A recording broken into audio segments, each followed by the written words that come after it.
Welcome to Ashwini ಕನಸು blog. ಎಲ್ಲ ಹೇಗಿದ್ದೀರಾ, ಚೆನ್ನಾಗಿದ್ದೀರಾ ಅಂತ ಭಾವಿಸ್ತಾ ಇವತ್ತಿನ ವಿಡಿಯೋನ ಸ್ಟಾರ್ಟ್ ಮಾಡ್ತಾ ಇದ್ದೀನಿ.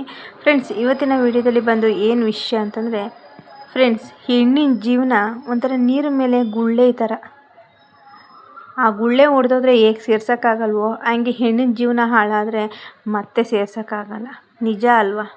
ನೋಡಿ ಫ್ರೆಂಡ್ಸ್, ನಾವು ಹಾಕ್ಕೊಳ್ಳೋ ಬಟ್ಟೆನೇ ನಾವು ಹಾಕ್ಕೊಳ್ಳೋ ಒಂದು ಡ್ರೆಸ್ಸೇ ಆಗಲಿ ಸೀರೆ ಆಗಲಿ ಎಷ್ಟು ಅಂಗಡೀಲಿ 3 ಅವರ್ 2 ಅವರ್ ತೊಗೋತೀವಿ ಒಂದು ಸೀರೆ ಆರಿಸೋಕ್ಕೆ. ಹಾಗೆ ನಿಮ್ಮ ಲೈಫಲ್ಲಿ ನಿಮ್ಮ ಲೈಫ್ ಪಾರ್ಟ್ನರಾಗಿ ಬರಬೇಕಾದ್ರೆ ಎಷ್ಟು ಯೋಚನೆ ಮಾಡಬೇಕು ಅಂದರೆ, ಒಂದು ಲೈಫನ್ನ ನೀವು ಆರಿಸ್ಕೊತೀವಿ ಅಂತಂದರೆ ಅದು ನಿಮ್ಮ ಜೊತೆಗೆ ಪರ್ಮನೆಂಟಾಗಿರುತ್ತೋ, ನಿಮ್ಮ ಲೈಫ್ ಚೆನ್ನಾಗಿರುತ್ತೋ ಈ ಒಂದು ಜೀವನದಿಂದ ಅಂತ 100 ಸಲ ಯೋಚನೆ ಮಾಡಬೇಕಂತೆ. 100 ಸಲ ಯೋಚನೆ ಮಾಡಿ ನೀವು ನಿರ್ಧಾರ ತೊಗೋಬೇಕಂತೆ. ಒಂದು ಮೆಸೇಜಿಗೆ, ಒಂದು ನಿಮ್ಮನ್ನು ನೀವು ಹಾಗಿದ್ದೀರಾ ಹೀಗಿದ್ದೀರಾ ಅಂತ ಹೊಗಳಿದ ತಕ್ಷಣ ಅಟ್ಟ ಕೆರ್ಕೊಂಡು, ಆಮೇಲೆ ಒಂದೇನೋ ಕಷ್ಟದ ಸಹಾಯ ಮಾಡಿದ್ರು ಅಂತ ಹೋಗೋದು, ಈ ಥರ ಎಲ್ಲ ಲೈಫನ್ನ ಹಾಳು ಮಾಡ್ಕೋಬೇಡಿ. ಯಾಕಂದರೆ ಒಂದು ಸಲ ನಿಮ್ಮ ಲೈಫ್ ಒಡೆದೋಯ್ತು ಅಂದರೆ ಅದು ಎಷ್ಟೇ ಸರಿಯಾದರೂ ಕೂಡ್ಸೋಕ್ಕಾಗಲ್ಲ. ಅದೆಲ್ಲೋ 100ಕ್ಕೆ 10 ಜನ ಮಾತ್ರ ಲೈಫನ್ನ ಕೂಡ್ಸೋಕ್ಕಾಗೋದೇ ಹೊರತು, ಲೈಫು ಸರಿ ಹೋಗುತ್ತೆ ಅನ್ನೋದೇ ಹೊರತು ಖಂಡಿತ ಲೈಫ್ ಸರಿಯಾಗಲ್ಲ. ಒಂದು ಸಲ ಎಡಗ್ತೀರಾ, ಅಲ್ಲಿ ಲೈಫ್ ಸರಿಯಾಗಲಿಲ್ವ, ಮತ್ತೊಂದು ಸಲ ಎಡಗ್ತೀರಾ, ಅಲ್ಲಿ ಲೈಫ್ ಆಗಲಿಲ್ವ, ಮತ್ತೊಂದು ಸಲ ಎಡಗ್ತೀರಾ. ಲೈಫ್ ಇದೇ ಥರ ಹೋಗ್ತಾನೇ ಇರುತ್ತೆ. ಅಂದರೆ ಆ ಒಂದಕ್ಕೆ ಸ್ಟಾಪೇ ಅನ್ನೋದಿರೋದಿಲ್ಲ. ಅದಕ್ಕೆ ಆರಿಸ್ಕೊಳ್ಬೇಕಾದ್ರೆ 100 ಸಲ ಯೋಚನೆ ಮಾಡಿ. ಅಪ್ಪ ಅಮ್ಮ 4 ಜನ ನೋಡಿ ಸಂಬಂಧನೇ ಶಾಶ್ವತವಾಗಿರಲ್ಲ. ಇನ್ನು ನಾವು ಹುಡ್ಕೊಂಡು ಹೋಗಿರೋ ಚೆನ್ನಾಗಿರುತ್ತೆ. ನಾವು ಹುಡ್ಕೊಂಡೋಗಿ ಸಂಸಾರ ಜೀವನ ಆರಿಸ್ಕೋತೀವಿ ಅಂದರೆ ಅದರಲ್ಲಿ 100ಕ್ಕೆ ಒಂದು 25% ಖಂಡಿತ ಚೆನ್ನಾಗಿರ್ತಾರೆ.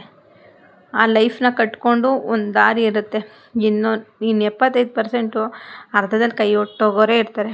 ಹಾಗೆ ಒಂದು ಸರಿ ಜೀವನ ನಾವು ಆರಿಸ್ಕೊತಾ ಇದ್ದೀವಿ ಅಂದರೆ ಯೋಚನೆ ಮಾಡಿ, ಈ ಜೀವನ ನಮಗೆ ಚೆನ್ನಾಗಿರುತ್ತಾ, ನಮ್ಗೆ ಹೇಗಾಗುತ್ತೆ ಅಂತ 10 ಕಡೆ ತಿಳ್ಕೊಂಡೇ ಒಂದು ಹೆಜ್ಜೆ ಹಾಕಿ. ಸುಮ್ಮನೆ ಒಂದೊಂದು ಮೆಸೇಜಿಗೋಸ್ಕರ ಅವ್ರು ನಿಮ್ಮನ್ನು ಹೊಗಳ್ತಾ ಇದ್ದಾರೆ, ನಿಮ್ಮನ್ನ ಅಟ್ರಾಕ್ಷನ್ ಮಾಡ್ತಾ ಇದ್ದಾರೆ, ನಿಮ್ಮ ಕಷ್ಟದಲ್ಲಿ ಸಹಾಯ ಮಾಡಿದ್ರು, ಈ ಒಂದು ಇದನ್ನೆಲ್ಲ ಇಟ್ಕೊಂಡು ನಿಮ್ಮ ಲೈಫನ್ನ ಹಾಳು ಮಾಡ್ಕೋಬೇಡಿ. ಹೆಣ್ಮಕ್ಳಿಗೆ ತಾಳ್ಮೆ ಅನ್ನೋದು ತುಂಬ ಇದೆ ಅಲ್ವಾ?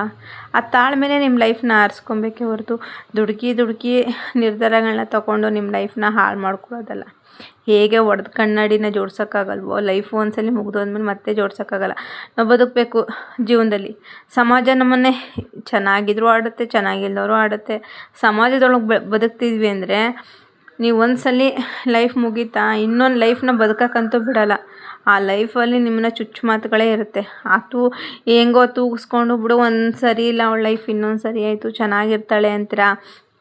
ಅಥವಾ ಇನ್ನೊಂದು ಆ ಲೈಫ್ ಹಾಳಾದಾಗ ಇನ್ನೊಂದು ಸಮಾಜ ಇನ್ನೊಂದು ಥರ ನೋಡೋಕ್ಕೆ ಸ್ಟಾರ್ಟ್ ಮಾಡ್ತದೆ. ಹೆಣ್ಮಕ್ಳ ವಿಷಯದಲ್ಲಿ ಹೆಣ್ಮಕ್ಳು ಜೀವನ ಆರಿಸ್ಕೋಬೇಕಾದ್ರೆ 1000 ಸರಿ ಯೋಚನೆ ಮಾಡಿದ್ರು ತಪ್ಪಾಗಲ್ಲ. ದುಡುಕಿ ಎಷ್ಟೋ ಹೆಣ್ಮಕ್ಳು ಫ್ರೆಂಡ್ಸ್, ನಾನು ಸುತ್ತಮುತ್ತ ನಮ್ಮ ಅಕ್ಕಪಕ್ಕದಲ್ಲಿರುವಂಥ ಹೆಣ್ಮಕ್ಳನ್ನ ನೋಡಿಬಿಟ್ರೆ ಗಾಬರಿ ಬಿದ್ದೋಗ್ಬಿಡುತ್ತೆ. ಬರೀ ಒಂದೊಂದು ಫೋನ್ ಕಾಲ್, ಅವರೆಲ್ಲೋ ಇರ್ತಾರೆ ಇವರೆಲ್ಲೋ ಇರ್ತಾರೆ, ಒಂದು ಇನ್ಸ್ಟಾಗ್ರಾಮ್ ಮೆಸೇಜಿಂದ ಅಥವಾ ಇದರಿಂದ ಎಲ್ಲೋ ಪರಿಚಯ ಆಗ್ತಾರೆ, ಗುರ್ತಿಲ್ಲ ಪರಿಚಯ ಇಲ್ಲ. ಇಂಥ ವ್ಯಕ್ತಿಗಳನ್ನ ಆರಿಸ್ಕೊಂಡು ಅವ್ರ ಲೈಫ್ನ ಹೇಗೆಲ್ಲ ಹಾಳು ಮಾಡ್ಕೊಂಡಿದ್ದಾರೆ. ಅವರೆಲ್ಲ ಬರ್ತಾರೆ ಫ್ರೆಂಡ್ಸ್, 4 ದಿನ ಸೋಕೆ ಮಾಡ್ಕೊಂಡು ನಿಮ್ಮನ್ನು ಬಿಟ್ಟೋಗ್ತಾರೆ. ಕೈಗೊಂದು ಮಗು ಕೊಡ್ತಾರೆ, ಅವರ ಒಂದು ಹುಚ್ಚಾಟಗಳನ್ನ ನೋಡ್ಬಿಟ್ಟು ಹೊಂಟೋಗ್ಬಿಡ್ತಾರೆ. ಆಮೇಲೆ ನಿಮ್ಮ ಲೈಫ್ ಎಲ್ಲೋಗಿ ನಿಂತ್ಕೋತೀರಾ? ಡೀಸೆಂಟಾಗಿ ನಮ್ಮ ಮನೆ ಹತ್ರ ನಡೆದಿರೋವಂಥದ್ದು. ಪಾಪ ಒಂದು ಹುಡುಗಿ, ಆ ಹುಡುಗನಿಗೆ ತಂದೆ ತಾಯಿ ಇಲ್ಲ ಅಂತ ಹೇಳ್ಕೊಂಡು ಮದುವೆ ಮಾಡ್ಕೊಂಡು ಬಂದು ಫ್ರೆಂಡ್ಸ್, ಆ ಹುಡುಗಿ 3 ತಿಂಗಳದ್ದು ಪ್ರೆಗ್ನೆಂಟ್ ಆದಳು. ಹಾಗೆ ಅವನೇನು ಮಾಡ್ದ, ನೀನು ಚೆನ್ನಾಗಿಲ್ಲ ಅಂದರೆ ಆ ಹುಡುಗಿನ ಅವ್ನಿಗೆ ಬೇಕಾದಾಗ ಬೆಳೆಸ್ಕೊಂಡು ಆ ಹುಡುಗಿನ ಒಂದು ಚಿಕ್ಕ ರೂಮಲ್ಲಿ, ಇಲ್ಲಿ ನಾವಿರೋವಂಥ ಬಿಲ್ಡಿಂಗಲ್ಲಿ ಚಿಕ್ಕ ರೂಮಲ್ಲಿ ಆ ಹುಡುಗಿನ ಕರ್ಕೊಬಂದು ಇರಿಸ್ಕೊಂಡಿದ್ದ ಮದುವೆ ಮಾಡಿಕೊಂಡು. ಆದರೆ ಆ ಹುಡುಗಿನ ಒಬ್ರ ಜೊತೆ ಮಾತಾಡೋಕೆ ಬಿಡ್ತಿದ್ದಿಲ್ಲ, ಕುತ್ಕೊಳ್ಳೋಕೆ ಬಿಡ್ತಿದ್ದಿಲ್ಲ. ಆ ಹುಡುಗಿಗೆ ಒಳಗೆ ಲಾಕ್ ಹಾಕ್ಬಿಟ್ಟು ಬೀಗ ಹಾಕ್ಕೊಂಡು ಹೋಗೋದು, ಫೋನ್ ಲಾಕ್ ಮಾಡಿಡೋದು, ಆಮೇಲೆ ಎಲ್ಗಾರ ಹೋಗ್ತಾಳೆ ಅಂತಂದ್ಬಿಟ್ಟು ಈಚೆ ಬೀಗ ಹಾಕ್ಕೊಂಡು ಹೋಗುವಂಥದ್ದು. ಅವನು ಆ ಥರ ಇಟ್ಕೊಂಡು ಬೇರೆ ಒಂದು ಹುಡುಗಿರ ಜೊತೆ ಅಫೇರ್ ಇಟ್ಕೊಂಡಿದ್ದ. ಆ ಹುಡುಗಿ ಪಾಪ ಇಷ್ಟು ಮುದ್ದೆ ಹುಡುಗಿ ಅಂದರೆ ಫ್ರೆಂಡ್ಸ್, ನಿಜವಾಗ್ಲೂ ಬೇಜಾರಾಗ್ಬಿಡ್ತಿತ್ತು. ಅಷ್ಟು ಮುಗ್ಧ ಹುಡುಗಿ ಅದು ಒಂದು ಚಿಕ್ಕ ರೂಮಲ್ಲಿ ಆ ಹುಡುಗಿನ ಕೂಡ ಹಾಕ್ಬಿಟ್ಟು ಹೋಗ್ತಿದ್ದ. ಲಾಸ್ಟಿಗೆ ನಾವೆಲ್ಲ ಗೊತ್ತಾಗಿ ಅಕ್ಕಪಕ್ಕದಲ್ಲೆಲ್ಲ ಮಾಡಿ ಪೊಲೀಸವ್ರನ್ನ ಕರೆಸಿ ಪಾಪ ಹುಡುಗಿನ ಅವ್ರ ಮನೆಗೆ ತಲುಪಿಸಿದ್ರು. ಎಲ್ಲ ಅದೇ ಥರ ಇರಲ್ಲ. ಕೆಟ್ಟೋದ್ರೆ ತಲೆಗೊಂದು ಕಲ್ಲು ಅಂತ ಅಂದ್ಕೊಂಡು ಮಾತಾಡ್ತಾರೆ. ಮತ್ತು ಆ ಹೆಣ್ಣನ್ನ ಮಿಸ್ಯೂಸ್ ಮಾಡ್ಕೋತಾರೆ, ಅವಳನ್ನ ದುರುಪಯೋಗ ಪಡಿಸ್ಕೋತಾರೆ. ಅವ್ರಿಗೆ ಬೇರೆ ಗಂಡಸರಿಗೆ ಒಂದು ಹೆಣ್ಣನ್ನು ಯಾವ ಥರ ನಡೆಸ್ಕೋಬೇಕು ಅಂತ ಗೊತ್ತಿರಲ್ಲ. ಬಟ್ ಅವಳು ಒಳ್ಳೆಯವಳಾಗಿದ್ದರೂ ಕೆಟ್ಟವಳ ರೀತಿ ಮಾಡುತ್ತೆ. ಇದು ಈ ಸಮಾಜ. ಹಾಗೆ ಎಲ್ಲರೂ ಕೆಟ್ಟವರಾಗಿರಲ್ಲ, ಎಲ್ಲರೂ ಒಳ್ಳೆಯವರಾಗಿರಲ್ಲ. ಹಂಗಾಗಿ ನೀವು ಲೈಫ್ನ ಆರಿಸ್ಕೋಬೇಕು ಅಂತಂದರೆ ನಿಧಾನವಾಗಿ ಯೋಚನೆ ಮಾಡಿ ದುಡುಕಬೇಡಿ. ದುಡುಕಿ ಲೈಫ್ನ ಹಾಳು ಮಾಡ್ಕೋಬೇಡಿ. ಯಾಕಂದರೆ ಒಂದ್ಸಲ ದುಡುಕ್ತೀವ ಮತ್ತೆ ದುಡುಕ್ತೀವಿ. ನಮಗೇನು ಒಂದು ಹುಡುಗಿಗೆ ಒಂದು ಸಂಸಾರ ಅಂದರೆ ಒಂದು ಹುಡುಗಿಗೆ ಏನಂದರೆ ಒಂದು ಹೊತ್ತು ಊಟ, 3 ಹೊತ್ತು ಊಟ, ಮೈಗೆ ಬಟ್ಟೆ ಇಷ್ಟು ಬೇಕಪ್ಪ. ಯಾರಾದರೂ ಅದನ್ನು ಕೊಟ್ಟರೆ ನಮ್ಮ ಜೀವನ ಚೆನ್ನಾಗಿರುತ್ತಲ್ಲ ಅಂತ ಎಷ್ಟೋ ಮಕ್ಕಳು ಹೆಣ್ಮಕ್ಳು ಅದಕ್ಕೋಸ್ಕರ ಕರಿತಾ ಇರ್ತಾರೆ. ಯಾಕಂದರೆ ದುಡಿಯೋ ಶಕ್ತಿ ಇರಲ್ಲ. ಹೊರಗಡೆ ಹೋದರೆ ಜನ ಏನು ಅನ್ಕೋತಾರೋ. ನನಗೆ 3 ಹೊತ್ತು ಊಟ ಕೊಟ್ಟು ನಂಗೊಂದು ಮೈ ತುಂಬ ಬಟ್ಟೆ ಕೊಟ್ಬಿಟ್ಟು 4 ಜನ ಮುಂದೆ ಒಂದು ಬೆಲೆ ಕೊಟ್ಟರೆ ಸಾಕಪ್ಪ ಅಂತ ಇಷ್ಟೇ ಯೋಚನೆ ಮಾಡೋವಂಥ ತುಂಬ ಹೆಣ್ಮಕ್ಳಿದ್ದಾರೆ. ನಾನು ಸ್ವತಃ ನಾನೇ ನೋಡಿರುವಂಥ ಹೆಣ್ಮಕ್ಳು, ಆಯಿತಾ.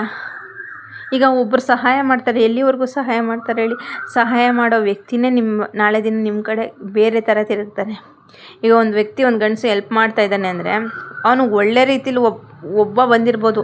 ಅಂದರೆ ಎಲ್ಲಿ ಗಂಟ ಒಳ್ಳೆ ಒಂಥರ ನಡ್ಕೋತಾ ಇರ್ತಾನೆ. ಸ್ಟಾರ್ಟಿಂಗಲ್ಲಿ ನಡ್ಕೋತಾನೆ, ಆಮೇಲೆ ಹೋಗ್ತಾ ನಿಮ್ಮನ್ನು ಇನ್ನೊಂಥರ ರೀತಿಯೇ ನೋಡೋಕ್ಕೆ ಸ್ಟಾರ್ಟ್ ಮಾಡ್ತಾನೆ.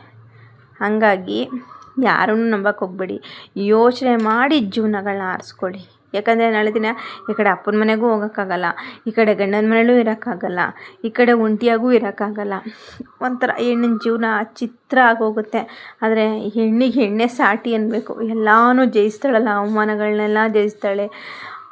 ಒಂದೊಂದ್ಸರಿ ದುಡುಕಿ ತಗೊಳ್ಳೋಂಥ ನಿರ್ಧಾರಗಳು ಲೈಫನ್ನ ಏನು ಬೇಕಾದರೂ ಮಾಡುತ್ತೆ. ಸ್ಟ್ರಾಂಗ್ ಆಗಿರೋ ಹೆಣ್ಮಕ್ಳು ಏನಾರು ಮಾಡ್ತಾರೆ, ಆದರೆ ಮೆದುಗಳಾಗಿರುವಂಥ ಹೆಣ್ಮಕ್ಳು ಏನು ಮಾಡ್ತಾರೆ ಅಲ್ವಾ? ಜೀವನದಲ್ಲಿ ಏನೇ ಮಾಡಬೇಕು ಅಂದರೆ ಯೋಚನೆ ಮಾಡಿ ಲೈಫ್ನ ತಗೊಳ್ಳಿ.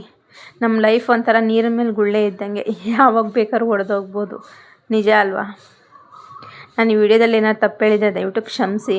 ಇಷ್ಟ ಆದರೆ ಒಂದು ಲೈಕ್ ಮಾಡಿ, ಕಮೆಂಟ್ ಮಾಡಿ, ಸಬ್ಸ್ಕ್ರೈಬರ್ ಮಾಡಿಕೊಂಡು ಫುಲ್ ವಿಡಿಯೋ ವಾಚ್ ಮಾಡಿ.